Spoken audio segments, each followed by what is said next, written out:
Alright folks, trading smart money correlation concepts. Alright, one of the strongest concepts I have as a trader is the use of correlation. Alright, a lot of traders in the realm of analysis, you can go either way with this. There's a lot of people that have a lot of faith in correlation, and there are others that simply want to assume that there's no such thing as correlation and it can't be relied upon because it isn't consistent. Well, they're both right, and in between lies the truth.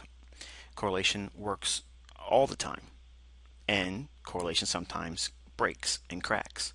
And when it breaks and when there's a crack in that correlation, there's like a ripple that goes through the marketplace. Okay, and who do you think causes that ripple? There's a slight tear in market symmetry. Within that tear or ripple or break in correlation, that's the footprint or fingerprint that's left by the smart money. My analysis has always been focused on finding the cracks in the market, albeit briefly. The smart money's actions get revealed during this time. I commonly refer to it as a smart money fingerprint. They leave it in the charts as they switch the tide of the current intermediate term price swing. Intermediate term swing points are where the real potential resides, not minor price swings.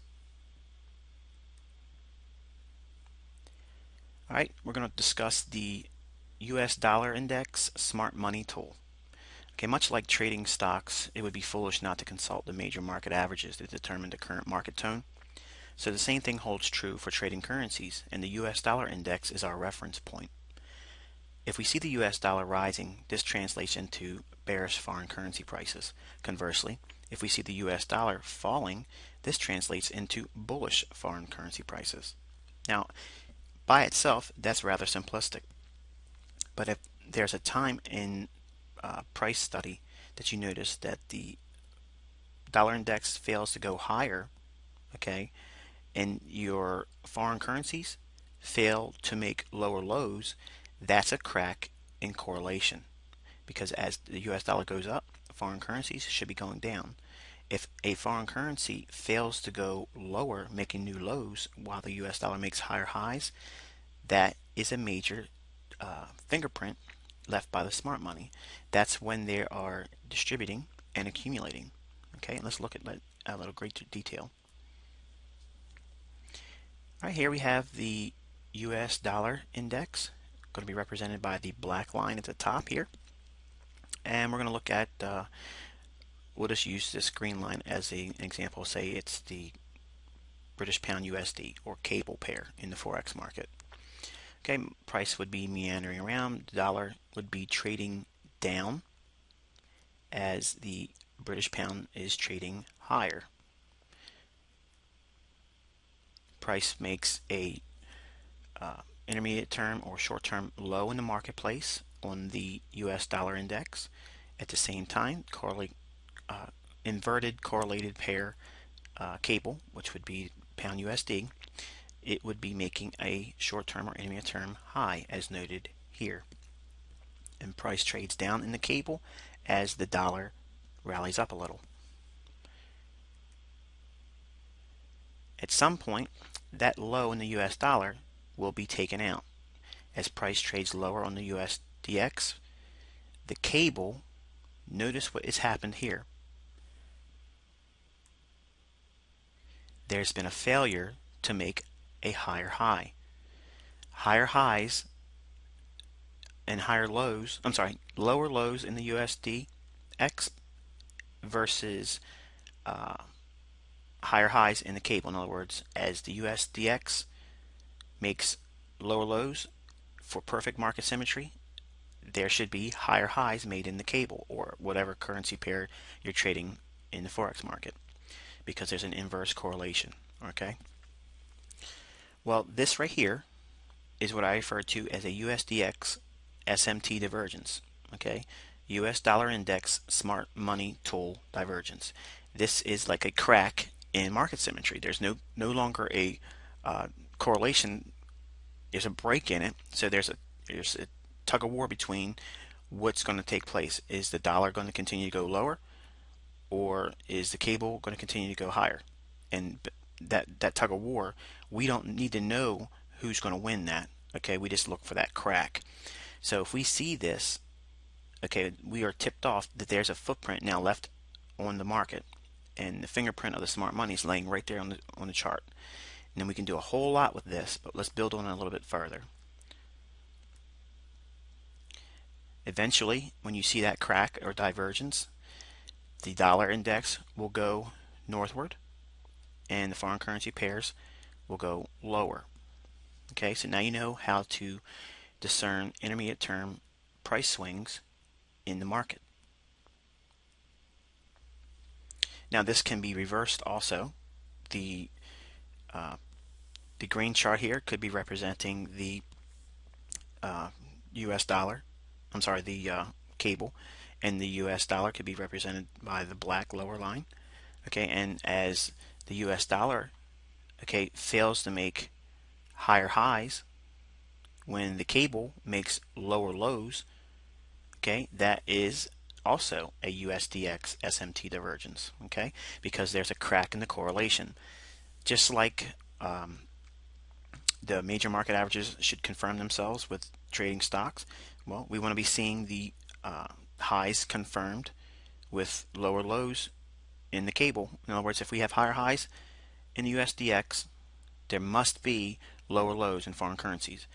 If that fails to happen, you are seeing the actual accumulation and or distribution phase happening real time on your chart. So now you have an x-ray view of what's actually happening and prepare yourself to get in sync with that major tide change. If you see this scenario here, the green line representing the cable, this would be an indication to look for long or buy signals in the foreign currency market, and especially on the cable. Even though it just dipped down below that previous low, that's how I get in there and buy up stop rates, because I'm using this concept to tip me off to it's a suspect decline. It's only going down to take out the stops. I see that because the dollar index failed to make higher highs. This decline is a sucker play. Okay, think like the Judas. Okay, this is also one way you can confirm Judas swings. So now you have a well-rounded concept of looking with quote-unquote an x-ray view of what's going on in the price charts. Most of you have already seen this concept. It's been out for well over a year and a half now. I've revealed the SMT divergence looking at correlated pairs. Okay, and the top line, the black line, let's use this as the fiber or EUR/USD pair, and the lower line, the red, would represent the cable British pound USD pair. At some point during market trading, if you are anticipating a support level to be traded to, and if the fiber fails to make a lower low into that higher time frame support level, while the cable does succeed in making a lower low, okay, that is an SMT bullish divergence. Look for both of those pairs because they're closely correlated. Look for both of them to trade higher, and that's represented by this divergence. Okay, this is all you're doing is referring to price lows. Okay, just pull up any time frame, and the more significant price swings will occur on 15-minute and up. Okay, but you can obviously day trade and scalp using 5-minute charts if you very versed with key support and resistance levels. But this divergence will form at a predetermined key support level, and that could be in the form of a previous day's high or low, a pivot level, it could be a Fibonacci, it could be the matrix levels on the Trinity.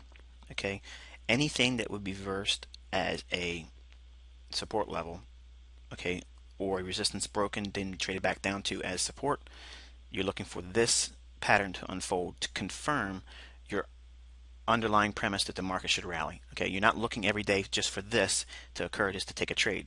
You should already have a predetermined support level in mind when looking for this. When this pattern unfolds, that's your green light. Go get in there and take your entry signals. Okay, much like a lot of my things that I share, all you have to do is invert the explanation and you get the the sell side of it. We're going to use the top red level, red line. That's going to represent the fiber, EUR/USD. and the black will represent the cable, British pound USD pair. At some point, if you're expecting a resistance level to come into effect on a higher time frame, that would be weekly, monthly, daily, 4 hour, 1 hour. Okay, if you're looking at a key resistance level that would be possibly a deterrent for higher prices and you're looking for sell signals, if you see the fiber make higher highs while the cable fails to make a higher high and diverges, it, it's not dependent upon on which one of these pairs is actually making the higher higher, lower low. Okay, it just means you're looking at both pairs, and if one fails to do it, that's the crack in the correlation. That's when the smart money's moving in the marketplace. As you can see, if we're using the black line to represent the cable, they're going to be selling a whole lot of cable, okay, into those highs. Now, there doesn't mean they're not selling into those highs in the fiber. It just means that there's a whole lot of selling going on in the cable, and because the smart money trades in such a large volume, they leave a huge footprint that they can't hide. They cannot hide it because their flows are so large. It will cause this disparity always at significant intermediate term or long term highs. Okay, and that would be in the form of this divergence. One pair making a higher high while the other pair that's closely correlated fails to make a higher high. That is a correlated pair SMT divergence. When you see this unfold at a key resistance level that's already predetermined on your chart, and it's the time of day when you would expect a signal to unfold, kill zone, we can get in there and take our short sells. It confirms our predetermined bias for the move or day's trend.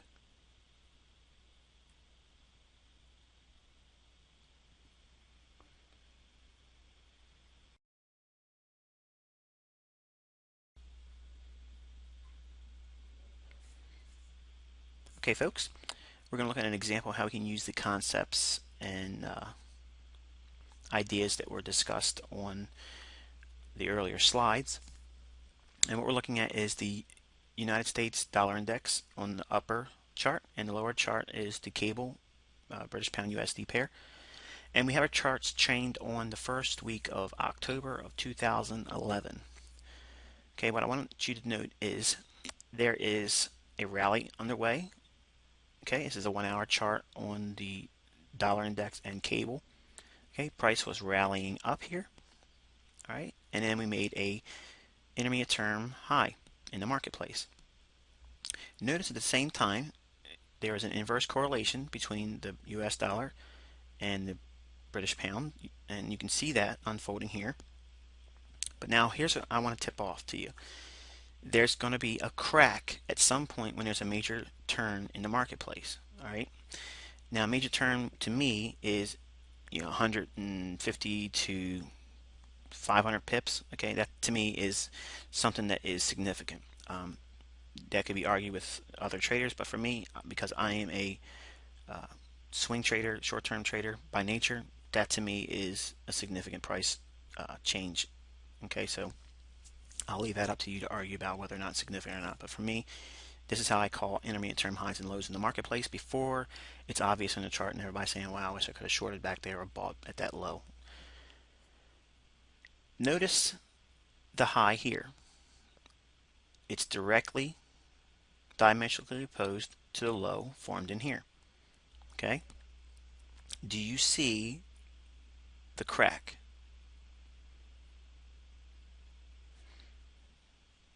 Notice how the dollar index failed to make a higher high while the cable made a lower low. There's your USDX SMT divergence. This right here, if you see that crack in correlation, that means that there is a reversal, okay, of some significant magnitude about to take place. The dollar failed to go higher, okay, while the cable made a lower low. There's a crack in correlation, expected change in tide or swing. In this case, expect a move up while the dollar drops lower. Okay, there's your example of a USDX SMT divergence indicating a high in the dollar and low in the foreign currency market. Now, that's kind of cool, but how can we see a intermediate term high in the cable and intermediate term low in the dollar? Well, it just so happens that this chart's trained in an area where you can see that. Notice that the dollar was unable to make lower lows right here. At the same time, the cable was able to make a higher high here. Now granted, we went into consolidation here, but notice that the cable eventually traded off as the dollar traded higher. Okay, we have our charts trained in on the first week of October, and here is the October setup with a 15-minute chart. And we're going to be able to combine all those things that we saw just a few minutes ago. Notice how we have the cable, okay, was trading in that day. We had the Asian range, price dips out of the Asian range, chips everyone fake short, chips all the short sellers in, runs up above the Asian high, okay, runs the stops above these highs over here, gets everyone set up to think it's going to go higher, and they slam it down. It drops lower into, okay, an old low, taking out the stops here. But notice what happened. We made that lower low. Okay, see how we have that lower low here? Let's look at what that looks like combining the correlated SMT divergence. Okay, we have, just get my charts lined up here. Okay, here we have the cable. This is that drop down in price we just looked at, taking out that old low. Notice it was significant enough to sweep underneath this low as well. That's right here. This right here is a Judas swing. How do we confirm the Judas swing? Is we go back to what we referred, the dollar index was failing to make a higher high right here. At the same time, the cable made lower lows. Now you have a greater chance of this being a profitable setup, okay, if you see the correlated SMT divergence, and that's the fiber down here. So notice how the fiber was unable to make a lower low, okay? That's your SMT divergence we've been talking about for over a year and a half now. This is the indication, okay, that there's a crack in the correlation between these two pairs at a time when the USDX is also signaling a major intermediate term tide change, okay? And then by doing that, you can get yourself in sync with buying, okay, and then looking for buy signals until we get a converse USDX SMT divergence and or a considerable correlated SMT divergence between cable and fiber or any closely correlated pair. And that is seen by this example. We have higher highs made in the cable, okay, and lower highs on the fiber. Okay, and go back to our example on the USDX pair, and you see that there was the crack in correlation between the US dollar index and the cable, and that nailed the high here. So we were able to see with the X-ray view, quote unquote, the low as it formed and identify it, and the intermediate term high as it formed. And granted, we went in the consolidation, but we did trade off several hundred pips in the cable, and again several hundred pips, almost, well, actually over 1,000 pips on the euro. Okay, so hopefully you guys can grasp this concept. Watch this video a few times, and then grab your chart books and go through and see some examples and take some notes on major significant highs and lows in the marketplace, and you can really narrow down some stunning accuracy with calling highs and lows, or quote unquote market tops and bottoms. Alright, folks, you're going to have to learn how to anticipate cracks. As a trader, we want to be looking for significant price swings to profit from. When we learn to study price action near key support and resistance levels on higher time frames, we can anticipate the actions of the smart money. When the USDX, US dollar index, and correlated pair SMT divergence materializes at a discernible and predetermined support level, we can have confidence that a reaction will unfold, a bounce or rally higher up. The reverse holds true for key resistance levels. Okay, smart money moves large flows, and by that very fact, their movements leave huge footprints. It cannot be hidden from informed traders. So it's with great pleasure that I welcome you to the inner circle of price action theory.